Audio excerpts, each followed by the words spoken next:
sahabat hati, jumpa lagi dengan saya Linda Wahyudi di podcast saya. Kali ini saya mendapat tamu, seseorang yang istimewa bagi saya karena ketika saya mulai belajar masuk persekutuan doa karismatik yang saya kenal, Ibu Ambar yang banyak mengajarin saya bagaimana caranya PA. Zaman dulu tuh ngomongnya PA,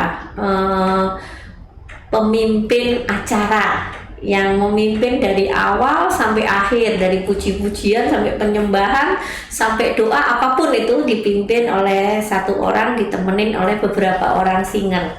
Nah, kalau sekarang mungkin namanya song leader, kalau zaman dulu WL ya Bu ya, WL. Kalau zaman kita dulu namanya PA ya. Nah, dulu ketika saya masih muda dalam tanda petik, saya diajarin sama beliau bagaimana memimpin acara sebuah persekutuan doa karismatik. Saya sangat ingat yang diajarkan pada saya itu satu, dia bilang begini, PA itu atau pembawa acara itu seperti sopir. Kalau sopirnya ugal-ugalan itu nanti penumpangnya mabuk semua. Jadi supirnya itu harus nyetir yang safe, enak, nyaman sehingga semua penumpangnya itu nyaman sampai selamat sampai tujuan begitu. Dan itu yang selalu saya ingat-ingat. Setiap kali saya mau memimpin acara, saya mengatakan, oh saya supirnya nih. Saya harus nyupir dengan baik, dengan menjamin bahwa penumpang saya semua aman. Halo Bu Ambar. Halo Linda, terima kasih udah diundang ke sini. Thank you ya Bu Ambar sudah mau datang ke sini. Jadi ingat Bu Ambar ya, semua yang Ibu Ambar ajarkan kepada saya simpan sampai hari ini Bu. Dan saya bagikan buat banyak orang. Kalau ada orang yang nanya, gimana sih kok saya bisa mimpin gitu, saya bilang ya itu resepnya satu dari Bu Ambar bahwa kita Jangan gitu Bu Linda, kan saya yang ngajari itu. Nah, kenyataannya saya merasa Ibu Ambar yang dengan telaten bimbing saya sampai zaman itu ya Bu, saya sampai berani setiap ada KRK saya yang mimpin dengan ribuan orang begitu, saya berani. Asalnya saya nggak berani Bu. Saya belajar dari Bu Ambar.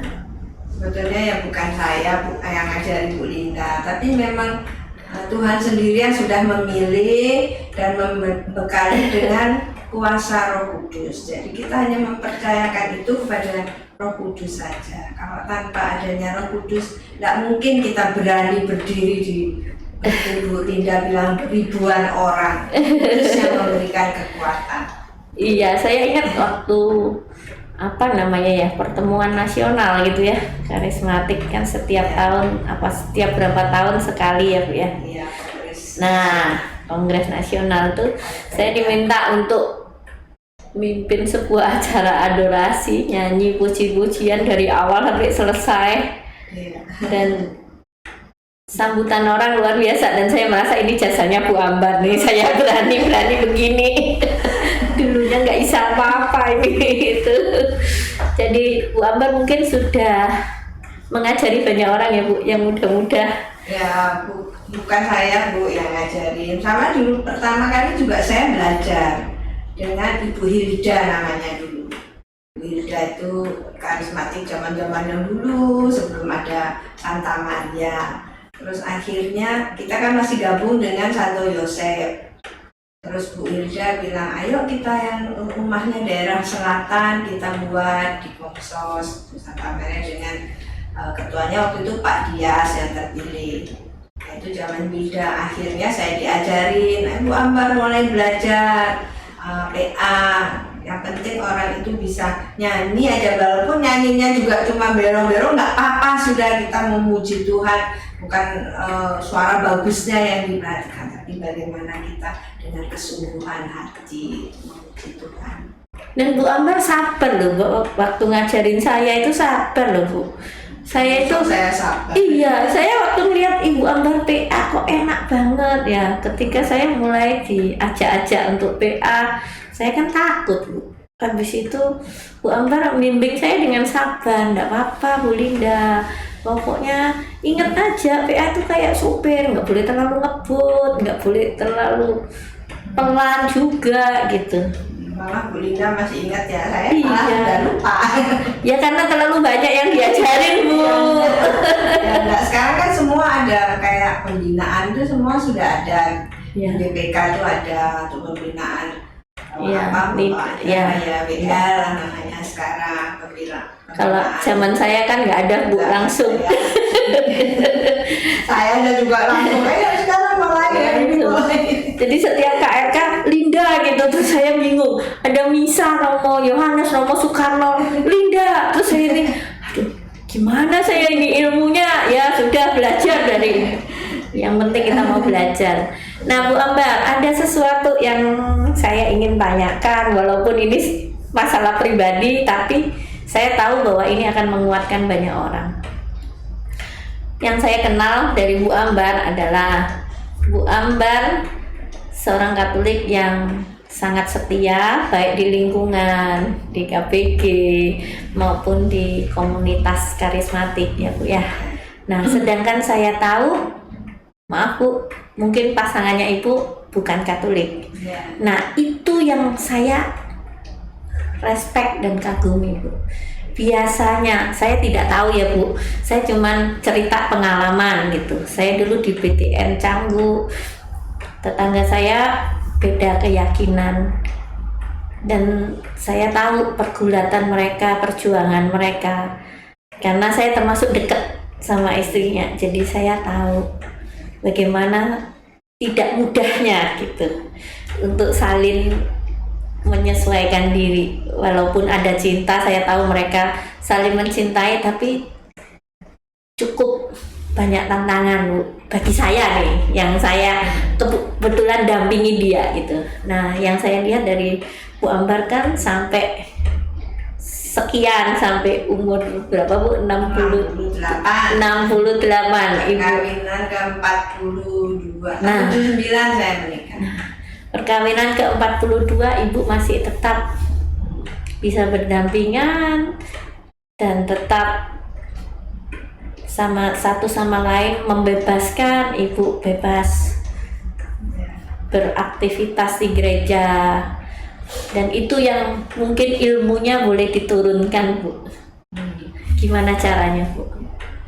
Ya, bukan suatu kebetulan ya Tuhan memberikan jodoh teman sama saya itu seorang yang beriman lain, tapi penuh pengertian. Jadi itulah yang membuat saya bertahan sampai dengan saat ini. Karena saya kegiatan gereja dari dulu juga nggak pernah dilarang. Jadinya ada kegiatan, apalagi dulu karismatik awal-awalnya itu saya sama Bu Dias, Pak Dias itu namanya ketumpang itu bisa berapa kali mengantar orang-orang untuk ikut retret. Zaman itu kan hanya ada karismatik, sebelum ada tulang khusus, sebelum ada yang lain-lain itu. Nah itu nggak pernah suami saya itu melarang, kamu mau ke Malang berapa hari ya? Nggak pernah nanya gitu. Nggak bilang, aku nanti ke Malang loh ya sampai hari Minggu. Ya itu aja. Jadi anak-anak kalau ada acara dari sekolah misalnya kemana, atau ada sekolah minggu, tolong diantar, kan mereka juga masih agak kecil lah waktu itu gitu. Jadi ya nggak pernah ada pulang dari Malang ya happy, pokoknya ya itulah berjalan sampai lama juga. Saya kegiatan-kegiatan di lingkungan pun, misalnya doa KBG, sekali waktu kan juga saya nerima mereka doa di rumah, ya nggak masalah. Saya cuma bilang nanti malam doa rosario lo di sini. Oh iya, Hebat Ibu. ya cuman nanti kalau sudah pulang baru suami saya nganter dari muncul. Kalau pas kita doa kan suami saya ada di kamar atau nonton TV di kamar, nanti udah selesai ya keluar, baru misalnya ada acara makan dan suami saya ikut keluar nganter, mereka sudah pulang tuh nganter. Jadi ya itu, tapi pas doa ya dia nggak ikut gitu.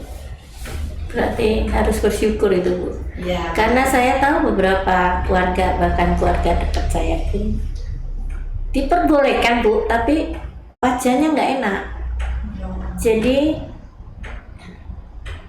saudara saya itu memutuskan udahlah saya nggak usah ke gereja, saya nggak usah aktivitas apapun, karena kalau saya pulang dari misa atau pulang dari gereja itu mukanya nggak enak. Jadi kan sebagai istri kan juga nggak enak ya Bu, gitu. Ya, suami saya sih enggak, soalnya sudah kebiasaan dia hidup di Jawa itu kan dengan berbagai ini ya. Dulu dia juga sekolahnya di sekolah Muslim di Malang, itu sekolah Kauman, SD Kauman itu kan Muslim.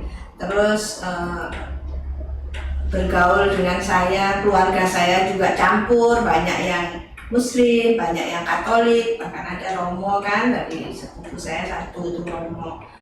Ada dua sih sepupu yang Romo Albert sama Romo Tri. Romo Albert sekarang ada di Hong Kong tugasnya gitu. Jadi sudah biasa lah suami saya bergaul dengan orang-orang Katolik. Keluarga besar saya dari ibu itu Katolik kebanyakan, dari bapak baru Muslim. Sudah biasa dia ini ngikutin, itu biasa. Bahkan yang luar biasa saya dengar suaminya Ibu ikut juga ya nganter Syara ke Israel ya Bu ya? Iya, dia itu padahal udah mau pensiun. Terus dia bilang, saya izinkan sama dia, saya mau ke Israel. Gitu. Ya aku ikut, loh kok ikut, ini napak tilas Tuhan Yesus loh. Saya bilang ini bukan kayak biasanya kalau saya tuh sama dia kan ada Jalan-jalan, ya, jalan-jalan, isi ke mall apa-apa. Ya. Ini enggak loh ya, tak bilang iya nggak apa-apa, saya ikut gitu. Luar biasa ya Bu. Iya ikut, akhirnya dia tak bilang ini nggak ada cara-cara yang belanja-belanja yang itu enggak ada loh ya. Dia bilang, semua itu kita dari tempat Tuhan Yesus lahir sampai ke Golgota apa-apa semua itu tempat namanya ada rumahnya Santa Ana, Yohakim itu kan kita semua ke sana ya. Dia ikut ya Bu. Justru dia itu malah sudah menginjakkan kaki di sana. Nggak cuma baca Alkitab kan, berarti itu kan ceritanya yang di Alkitab tuh semua keluar itu di sana, di rumahnya Santa. Dan dia bisa mengikuti, maksudnya Ikutin. kalau kaitnya cerita apa ya dia Dia ngikutin, malah guide-nya yang Indonesia tuh kan suaranya bagus. Suami saya tuh memang juga seneng-seneng nyanyi. Suaranya bagus tuh si Willy itu dari Bandung gitu. Karena dia seneng, dia itu pujian itu seneng dia. Jadi sekarang saya tahu rahasianya kenapa Ibu masih aktif, maksudnya di lingkungan iya, di gereja iya, di komunitas iya, karena punya suami yang luar biasa ya Bu. Iya ya, dia nggak pernah melarang gitu loh, nggak pernah. Ya kecuali mungkin pas ada suatu saat di tempat keluarga besar suami saya ada acara apa kan, saya juga nggak mau egois ya. Saya harus ini dulu, ini enggak ya. Saya ikutin acara di sana, misalnya ada keluarga ngaben, apa dulu mertua saya meninggal ngaben, keluarga besar ya, saya ikutin acaranya di rumah di kampung itu ya sampai selesai gitu. Kalaupun saya harus lari ke gereja Gianyar, saya ke gereja Gianyar kalau saya tinggal di Ubud. Waktu itu sempat, kalau pas saya nginep di Ubud tuh pas zamannya ada Romohan tugas di sana. Terus Romo Agus kayaknya pernah tugas di sana, saya bisa di sana. Terakhir tuh Romo siapa ya, saya Wante. Mantap sudah enggak, saya jajaran, saya nginep di Ubud jajaran. Saya nginep di sana tuh saya ke gereja Gianyar, saya 15 menit kan dari Ubud naik mobil. Nah Ibu, kalau Ibu ikut semua acara keluarganya Bapak gitu kan, biasanya orang Hindu kan juga upacaranya ya cukup besar lah Bu gitu. Ibu bisa menyesuaikan diri dengan keluarga besar dan acaranya, itu bisa ya Bu ya? Ya saya ikut duduk aja kalau mereka apa pas acara-acara yang misalnya habis orang ngaben itu kan ke laut gitu ya, mereka duduk ikut, saya duduk gitu, duduk aja ikut di situ. Tapi kalau pas di rumah sendiri, rumah keluar di suami saya selalu ambil bagian di bagian konsumsi. Jadi semua saudara yang nyumbang apa, nyumbang kasih mau ambar, kasih saya, pokoknya semuanya jajan apa masakan. Jadi Ibu yang iya, saya manage yang itu konsumsinya, pokoknya saya ngatur, saya apa gitu. pokoknya semua sudah tahu, kasih ngomber aja gitu. Kalau orang nyumbang-nyumbang apa dari keluarga besar kan lalu Tapi mereka menerima Ibu, maksudnya merangkul Ibu juga. tidak apa-apa semua. Waktu malah anak saya waktu nikah di gereja mereka pada datang kan, datang kan ada yang dari Ubud tuh datang semua. Luar biasa ya Bu ya. Jadi kalau Pancasila dikatakan ketuhanan yang Maha Esa ini benar-benar praktek ya Bu. Iya, jadi- Langsung. Ya semua di sana sih sudah tahu kalau bilang saya itu orang Kristen lah pokoknya, dia kan tak tahu antara Katolik dan Kristen kan tak tahu bedanya. Ya dia kan Kristen gitu. Malah ada satu keluarga dari suami itu malah bilang gini, "Mbak, itu loh gerejanya di Gianyar tuh bagus loh sekarang gitu." Masa sih, saya malah belum pernah kenal. Jadi kenapa dia kok bisa Memberi info. memberi info ke saya, karena dia tahu bahwa saya ini orang Kristen gitu. Bagus loh gerejanya sekarang gitu, dia malah gitu. Ya saya malah belum pernah ke sana. Terus dari bangun bagus ini itu saya. Jadi Ibu bisa menghidupi ya Bu ya Ya perbedaan ini.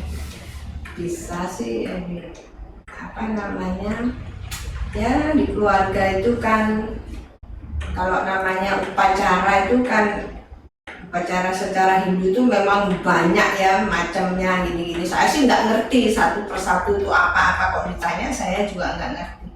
Yang penting itu untuk upacara gitu. Terus Bu Ambar, kan kebetulan ketiga anaknya Bu Ambar ini murid saya di sekolah minggu. Ya. Waktu dia ya aktif di sekolah minggu lah, saya tahu mereka aktif di sekolah minggu karena sangat dekat dengan saya gitu. Itu tidak keberatan juga suaminya. Nggak pernah, malah setiap hari Natal itu kan anak-anak saya suka nyanyi. Jadi malah suka ada nyanyi Natalan bersama di hotel-hotel. Itu suami saya malah ikut ngajar yang nyanyi-nyanyi lagu-lagu Christmas itu loh, karena suami saya seneng mau nyanyi dia. Iya, anak-anaknya Ibu jago nyanyi, saya tahu Iya, suaranya semua. enak-enak. Iya, semua emang nggak tahu ya dapat dari Tuhan ya. Mungkin ya bapaknya senang nyanyi, suaranya enak ya nurun lah Bu. Ya suaranya suami saya sih nggak terlalu enak, tapi dia ngerti not ya apa gitu. Ya udah jadinya kalau anak-anak belajar itu apa lagu-lagu Christmas tuh dia suka bacain not, kalau lomba-lomba nyanyi kan itu suami saya tuh yang aktif nginiin notnya itu, ngajarin itu. Nah anak sih. Padahal sebelum pernikahan itu nggak ada perjanjian. Misalnya kalau punya anak cewek ikut aku ya, punya anak cowok ikut kamu enggak ya? Enggak gitu. Ya, cuman karena saya enggak bisa mendidik secara Hindu, jadi ya lebih baik saya didik dulu gitu. Menurut saya kan harus anak tuh kalau nggak dikasih bekal yang gimana kan nanti enggak karu-karuan. Sedangkan suami saya nggak ngerti kan gimana. Karena lama di Jawa. Iya lama di Jawa. Jadi anak tuh harus gimana dia nggak, dia sudah pasrah aja mungkin sama saya, terserah lah gitu. Oke, jadi saya kan cuma ngamati dari jauh. Yang saya lihat, saya bilang hebat ya, gila ya Bu Ambar, bisa loh gitu. Karena bagi saya nih kok kayaknya kalau beda itu serem ya, artinya banyak tantangannya ya gitu. Mau ke gereja aja harus mikir gitu. Yang saya tahu saudara saya soalnya Bu. Jadi kalau mau ke gereja Natal dan Paskah aja cuma 2 kali dia ke gereja, itu pun ya kadang-kadang mesti bohong gitu. Ya saya yang lihat itu, jadi kalau saya malah diantar, kalau Paskah kan suka parkirnya repot dulu zaman belum Covid itu ya. Kita mau parkir itu kan repot. Nanti drop aja ya, terus nanti jemput, mau dia. Nanti jam berapa pulangnya, mana jemputnya, ini kayak gitu. Jadi karena saya males parkirnya itu, suka nanti jalannya jauh lah apa. Nanti antar aja ya, mau dia nggak pernah bilang.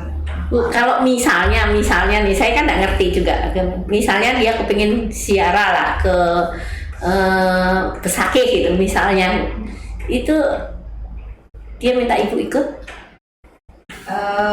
Kalau malam gitu enggak. Tapi kalau sekarang juga sudah ada anak-anaknya Iya. yang bersama Iya. dia. Dulu zaman dulu waktu masih muda, waktu masih kecil anak-anak itu saya sering nganter. Tapi nggak nuntut ibu harus. Udah. Sekarang aja kalau punya pergi sembahyang kemana gitu ya sama anaknya gitu saya enggak. Luar biasa ya bu ya. Iya. Oh, dia juga nggak pernah saya disuruh menyiapkan misalnya nih seorang Hindu kan harus ada patennya. Ya. Dulu zaman dulu belum anak-anak masih ikut saya Ya. semua. Kalau dia sembahyang purnama itu saya cuma disuruh beliin bunga yang wangi itu pasar itu saya bilang kok cuma bunga, iya yang penting ada bunga, ada dupa, itu kan yang lambangnya cuma itu aja sebetulnya kalau orang Hindu gitu kalau dia bilang ke saya. Jadi ya saya juga nggak ngerti kan kalau orang Hindu harus bagaimana, ternyata kalau ini kan banyak macamnya itu dia juga nggak terlalu. Saya punya teman Chinese bu, dari Surabaya, menikah sama orang Bali dan kebetulan anak Agung. Dia sampai kursus bu, spesial buat Banten. Tapi dia ngomongnya sekolah, bukan kursus. Sekolah ngambil spesialis buat Banten. Jadi dia ngerti, dia lebih ngerti dari orang Hindu malah. Ininya, saya bilang, kamu atas kemauanmu sendiri. Iya, saya ingin membuktikan pada mertua saya bahwa saya bisa gitu. Iya. Tapi memang kalau mau ditekuni, kalau memang sudah niatannya bisa seperti itu. Banyak kok orang-orang Jawa yang ada teman-teman yang dari Jawa akhirnya ikut Hindu itu ya mereka belajar dan malah bisa di PKK-nya dia jadi juara membuat bokan. Itu yang orang Jawanya malah orang Balinya kalah gitu karena memang sudah niat dan sungguh-sungguh. Kalau kita mau berniat dan sungguh-sungguh kan pasti bisa gitu. Bu Ambar, andaikan nih kita bukan nyuruh orang untuk beda agama, tidak bu, cuman andaikan ibu harus bicara di anak-anak muda yang mengalami masalah yang sama dengan ibu, mereka menikah dengan yang beda agama, kira-kira ibu pengen ngomong apa sih sama mereka atau menguatkan apa sih? Ya memang dari awal tuh kita harus lihat dulu ya toh, lihat dulu ini kira-kira kalau orangnya tuh kayak terlalu yang keras kepala ngotot ya sudah jangan dilanjutkan gitu. Kalau memang pas masih pacaran itu beda kan. Kalau saya dulu kan emang nggak tahu karena saya hidupnya di Surabaya. Bagaimana kehidupan orang Bali itu saya tidak tahu sama sekali. Dan suami saya tidak pernah cerita bahwa orang Hindu itu harus begini, harus begitu. Tidak pernah. Jadi saya nggak ngerti ya, saya happy-happy aja gitu. Saya pikir ya sama aja lah gitu. Nggak ngerti, sudah pindah di Bali, ternyata gini, ternyata gini. Ya jadi ya gimana ya, nggak bisa sama sih, memang semua orang nggak bisa sama. Ya. Cuman maksud saya mungkin ibu bisa memberi sedikit wejangan bahwa mungkin hidup berlainan agama ada sedikit lebih tantangannya dibandingkan yang mungkin yang sama-sama ke gereja sama-sama, ke pura sama-sama gitu. Mungkin kan ada sedikit beda kalau memang memutuskan bahwa kamu dengan agamamu, saya dengan agama saya, misalnya bu, kan ada juga yang memutuskan begitu. Apa sih bu, kerelaan apa sih yang harus kita tanamkan pada diri sendiri gitu? Ya kita harus ini ya, dia kan dia imannya itu, jadi ya memang dia harus lakukan itu. Misalnya dia harus sembahyang ke pura ini, pura itu yang dia harus jalani ya kita harus merelakan. Kalau misalnya ini suami itu mungkin minta ditemani, ya kita temani gitu, ya kita temani gitu sampai di tempat. Tapi kalau suami sudah mungkin sudah rombongan, mungkin punya satu grup temen, kita nggak diajak buat ya nggak apa-apa, nggak usah merasa jealous apa mungkin kalau masih muda kan mungkin jealous apa ya nggak usah, lepas aja, mereka kan itu imannya dia. Soalnya kan saya lihat yang tadi saya cerita itu Bu, saya kan pernah hidup di BTN Ya. dan tetangga saya mengalami hal yang cukup sulit mengenai anak berdoa saja. Mereka berdua rebutan untuk ngajarin anak berdoa dengan cara mereka masing-masing. Jadi dua-duanya sangat tersiksa begitu. Kalau anaknya berdoa secara Kristen, yang Muslim tersiksa. Dan kalau anaknya berdoa secara Muslim, yang Kristen tersiksa. Jadi saya kasihan melihat mereka. Makanya saya cenderung, saya kepingin mengundang beberapa orang yang nanti setelah Bu Ambar mungkin yang mengalami masalah yang sama. Bukan apa-apa sih, bagaimana sih hidup berdamai, berdampingan. Ya cuma itu aja kuncinya, kita saling menghormati, saling yang menghargai itu pacaran dia. Ya kita kalau bisa ikut mendampingi, kalau memang kita nggak bisa ya nggak apa-apa, kita dari belakang aja, support dari belakang. Jadi sebetulnya perkawinan beda agama itu mungkin ya Bu ya, buktinya bisa bertahan 42 tahun. Ya tapi ya banyak sih yang mungkin juga yang sama dengan saya ya. Pasti banyak yang bisa hidup sampai sekarang dengan bahagia loh. Bukan maksudnya bisa hidup tapi berantem terus gitu misalnya kan. Itu kalau namanya itu tuh hobi berantem itu. Kalau sudah berantem terus tuh hobi itu. Iya. Banyak yang itu ada kok di lingkungan saya tuh Muslim sama Katolik. Apa sampai sekarang itu Pak Madi itu istrinya berkerudung. Kalau kita doa di rumahnya dia, ya dia menyambut kita, dia yang menyiapkan konsumsi makanan. Luar biasa ya Bu ya. Itu dengan Muslim, Katolik dengan Muslim. Ya. Dulunya ditentang sama keluarga besarnya karena keluarga besarnya kan orang-orang Katolik yang Taat. iya Ya, pokoknya di sini pokoknya sebagai anak gereja lah tentang, tapi ya buktinya sampai sekarang mereka masih rukun, masih baik-baik saja gitu. Tidak memasalahkan anak juga Bu. Anaknya mau ikut A apa B atau enggak. Bagus lah. Iya. Soalnya kalau saya sering nasihatin anak saya, yang saya kasih contoh ya tetangga, kebetulan anaknya seusia, yang gede seusia Aldi, yang kecil seusia Gaby. Jadi saya kasih contoh, kalau nikah dengan beda agama, resikonya itu kalian lebih banyak tantangan. Bukan nggak dikasih, tapi tidak semudah itu gitu loh. Kalian harus punya mental yang kuat dulu, seperti itu. Jadi lebih baik ya kalau mau ikut suami atau ikut istri ya kalau bisa sih sama. Ya, kalau kayak saya ini dibilang istri yang nggak mau ikut suami, itu dibilang istri yang nggak nurut kan, padahal kalau di Alkitab kan harusnya istri itu ikut suami. Tapi buktinya ibu saling menghargai, saling menghormati. Jadi saya pikir orang saya itu dari dulu, dari bayi saya Katolik, saya nggak pernah belajar yang lain, saya taunya ini, jadi saya yang nggak bisa lah kalau saya harus begitu terus pindah gitu kan, nggak bisa. Bu Ambar, thank you sudah berbagi. Karena ya itu tadi, saya ingin bahwa banyak orang mendengarkan bahwa is okay lah gitu. Kalau memang itu sudah terjadi, yuk kita buat bahagia gitu. Ya, tapi ini bukan contoh yang loh ya, harus ditiru loh ya. Jadi nanti dimarahi sama Romo paroki. Dimarahi. Enggak lah, ini kenyataan kan ada Bu.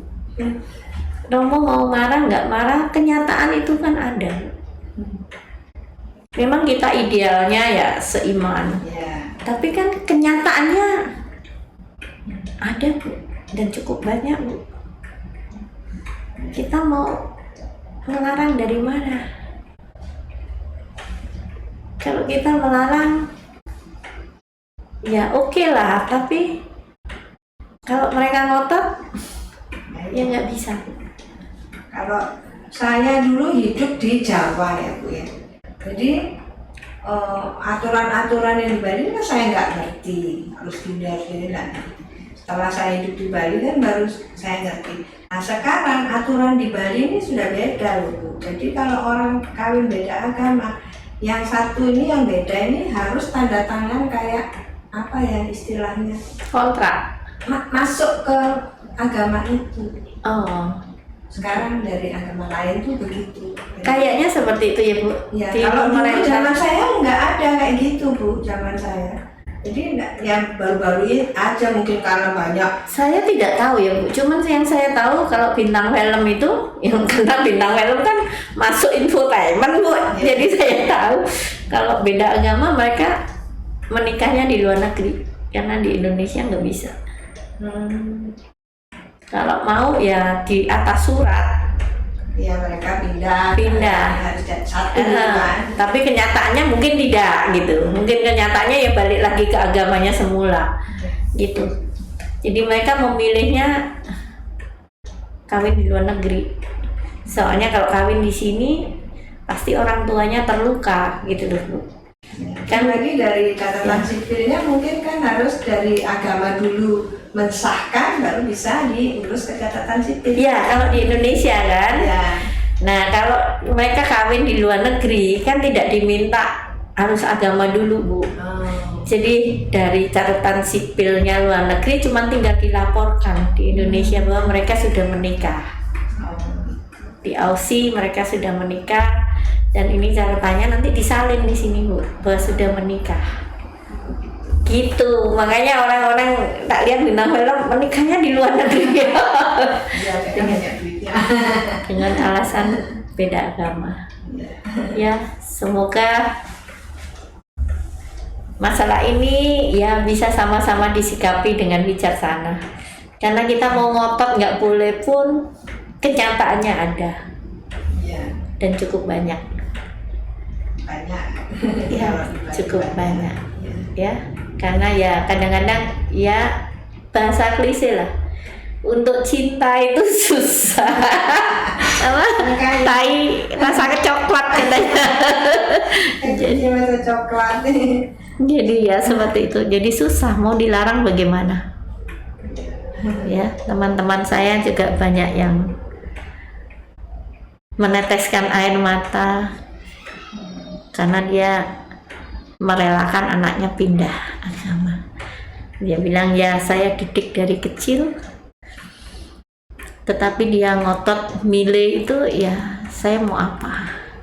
Saya sudah berusaha dari marah sampai ngasih pengertian sampai ngancam juga nggak bisa katanya ya. Akhirnya ya. Tapi akhirnya kembali lagi ke firman Tuhan itu Bu. Jadi bukan aku yang memilih kamu. Kan gitu, bukan kamu yang memilih aku, tapi akulah yang memilih kamu. Jadi kalau memang nanti tetap Tuhan memilih anak kita yang sudah ini, pasti dia akan kembali. Soalnya banyak pengalaman teman-teman saya yang sebaya saya itu banyak yang kembali lagi sudah dia jalan ini balik lagi ke gereja. Itu aja yang saya tetap tiap hari saya doakan, Tuhan kalau memang kau memilih anak saya, pasti anak saya akan kembali. Thank you Bu Ambar, jangan bosan ya Bu, nanti saya banyak menggali dari Ibu. Teman-teman, thank you semua sudah bersama kami di podcast saya Linda Wahyudi. Semoga perbincangan kami hari ini dapat menginspirasi dan dapat memberi nilai banyak kepada teman-teman yang saat ini mungkin sedang mengalami hal yang sama. Shalom, sampai ketemu lagi. Terima kasih Bu Ambar, terima kasih semua. Sehat.